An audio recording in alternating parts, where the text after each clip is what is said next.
इति श्री शंकराचार्य विराजिता कालभैरवाष्टकम्।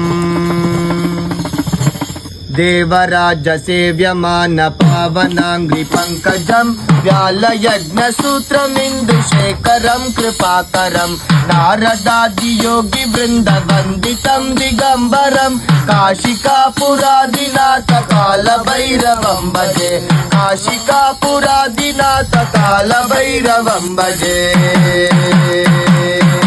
देवराज सेव्यमान पावनांग्रि पंकजं व्यालयज्ञसूत्रमिन्दुशेखरं कृपाकरं नारदादि योगी वृंद वंदितं दिगंबरं काशिकापुरादिनाथ कालभैरवं भजे काशिकापुरादिनाथ कालभैरवं भजे।